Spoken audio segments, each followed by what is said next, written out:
What's poppin', y'all?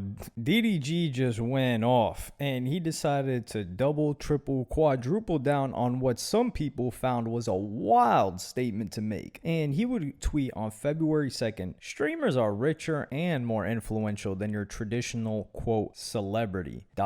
And this stirred up a lot of drama, people disagreeing. Some people were saying like, yo, streamers aren't even recognized when they go out. Like we saw Plagueboy Max at the Grammy Awards and everybody was walking past him. They thought he was a news reporter for some other outlet just because he had a camera on him. And DDG would go on to say a couple of things that I do agree with. So I'm gonna play you guys the first clip right now.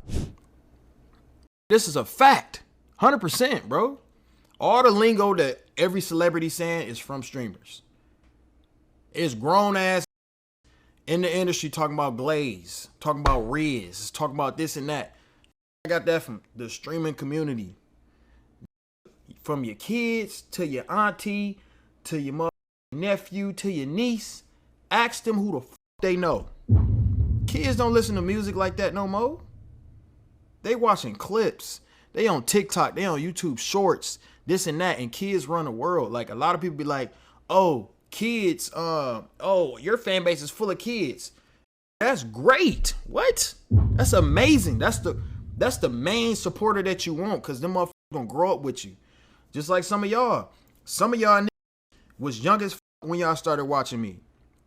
Now you grown. Now, first thing off rip, what he's saying is true here when he's talking about all the slang that these celebrities are using and these celebrities' kids are using come from streamers. But I do think DDG needs to make it clear that they specifically come from a subset of streamers, which is like, I would like to call it the post Aiden Ross era, because Aiden Ross was the first gigantic streamer, the first streamer to go mainstream that coincided with NBA 2K. Like, obviously, there were 2K streamers and gamers, like for instance Soluminati, that may have had an influence, a strong influence on people like Plagueboy Max and also a Flight, but these guys never cracked the mainstream. So when Aiden Ross, who's tied to NBA 2K and Bronny and hip hop, he cracked into the mainstream, we got this post Aiden Ross era in Twitch where you had a lot of people involved with hip hop or NBA 2K that started to blow up after that. You had like the Kaisa Nats, you had the Your Rage, which Your Rage had his own fan base and he was killing it, but I'm talking about these guys went to the next level. So now when you think of mainstream streamers, you have an IShowSpeed as well. But the reason why I wanted to make that point is that it was the black streamers that were the people that came up. Like Glaze and Riz are AMP. I think they might be Kaisa Nat in particular, but they're AMP to say the least, that are bringing forth this type of slang that is in everybody's lexicon now. And we don't want to get the credit because it was all just not white streamers, because there was a bunch of different types of streamers before that. But before Aiden Ross, there were huge streamers. I saw them. There were streamers averaging more than what these streamers are averaging right now, but they did not have that cultural influence that even a DDG, right? Like My Ball. I'll give DDG credit for that. People are kind of using that. Like, yo, that's community ball. And that's like catching on even without him trying too hard for that right now. So we don't want to give credit to just streamers in general, because these other streamers pre Aiden Ross were not able to get that to happen. And the reason why we need to talk about that specifically is because there are streamers that I wouldn't say they're like racist, because I think that's like whack to just throw on somebody, but people would throw that label on them and they're using the same slang. So it's like, that doesn't really add up. But this point, he's 100% right about. When you talk about cultural influence,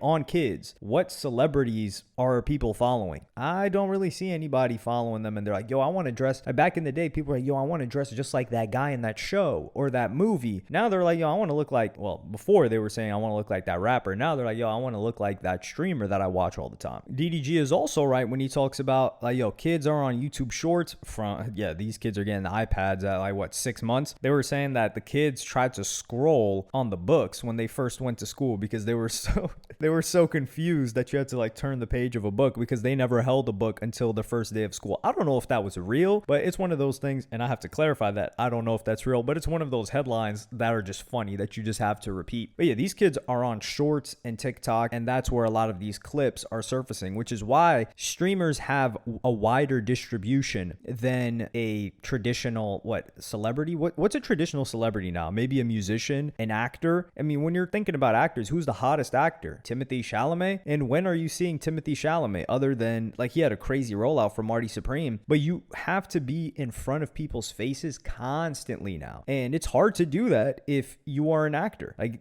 especially, I think things have changed because there was a phase when they would just drop a season of a show and then the people are watching it in a weekend and then they're not seeing that person's face outside of promotion. So there's months going by and, you know, out of sight, out of mind, where they aren't seeing the person's face. But I think now they've gone back to the type of format where they had like a weekly show or a weekly episode for the shows. I think it was Severance. That was one of the shows that did that. I haven't watched that show. Let me know if it's a good one. But when DDG talks about, oh yeah, kids run the world, kids are setting trends or they're following the trends. And if you're completely plugged out of what teenagers, not like kids, but what teenagers are plugged into, you're going to stay out of what's culturally relevant. That's for sure. But when he talks about, oh yeah, kids is the best fan base to have, I don't know about that. The thing is, with kids, you have to have a fan base at scale, millions upon millions of them, because a kid's broke. Kid ain't got no money. However, if you have a fan base of adults, then you can have a much smaller fan base and they also make money. So they can pay you or buy stuff off of you and you're in a much better position. And also, when kids are your fan base, you need so many of them. They're going to be the ones that are coming up to you in person all the time. Now you're a grown man getting swarmed by kids who probably haven't been taught how to act properly, how to approach people, which most adults have. Like if you have a fan base of people that are above 25, they're probably a lot more respectful, hopefully, and have a certain level of decorum where they're like, oh, you know, this guy's at a restaurant. Let me just say like, hey, hello, how's it going? And be on my way, as opposed to following people around, screaming, just walking up to them and taking a photo like this is a zoo animal. So yeah, having a fan base of kids is definitely not great or ideal. However, if you are someone that likes the fame, which DDG for sure, I think he likes the fame, then yeah, it works. But I don't think that's something you can put across everybody. And DDG is a unique case because he's like a Ye in regards to this, where he had a generation of people grow up on him and he's capturing a new generation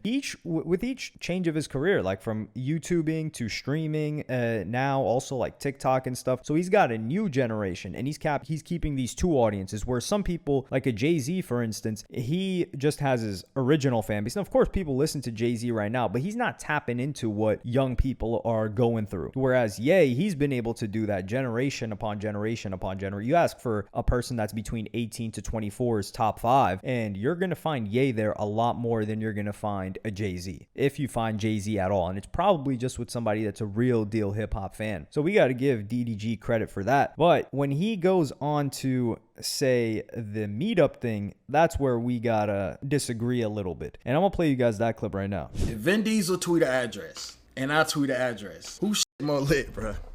Keep it a buck. Keep it a buck 50. Me or Vin Diesel. If Chris Hemsworth tweet an address and say, meet me in the middle of New York, and Kai tweet it at the same time, and they in two different parts of New York, who's pulling up to what? Chris Hemsworth's a real celebrity. Traditional celebrity. A-list actor. Who's pulling up, bro? Come on, y'all. Yes, Kristen. All right, bro. I hope these see these clips and they do a meet and greet so y'all can see the difference, bro. I said what I said, man. Y'all gonna quit downplaying content creators and streamers and all these other shit like is lame and they ain't shit. Boy, we playing with imps. See, this is where DDG is right, contextually speaking. Now, when he's talking about Vin Diesel and him just tweeting out an address, yeah, how many of Vin Diesel's fans are just following his Twitter? Maybe they're on his IG, maybe they're on Facebook. But yeah, if he just tweets something out, more people are following DDG, like actively following DDG, than a Vin Diesel. And I think DDG would be correct in that more people would show up there. With the Kai Cenat and Chris Hemsworth, yeah, the same thing would happen, but Kai Cenat is a streamer that's a B-list celebrity. I would say A-list if we're counting people under 30, but the problem is people above 30, they're not too tapped in with, like, he would need to be in a movie or two that's big, and then that would be enough. Probably like one of the main characters of a movie or a TV series. That's enough to get that audience as well. But the thing that we need to make sure is known is that what is the meetup going to look like? I think if you have a DDG meetup and a Kai Cenat meetup, I think we already saw what Kai Cenat's meetup looked like. it was chaotic. Everybody was surrounding them. People were, Kai Cenat damn near got arrested for that. And he had to chop it up with the mayor and, be like, yo, we're going to get this in order. Don't worry about that. And he had to apologize. But that was a giveaway. That wasn't just a meetup. But now Kai Cenat's way, way, way bigger. So it could just be a meetup and people will swarm. Now, people showing up to a Chris Hemsworth or a Vin Diesel meetup, they're probably going to be a lot more chill.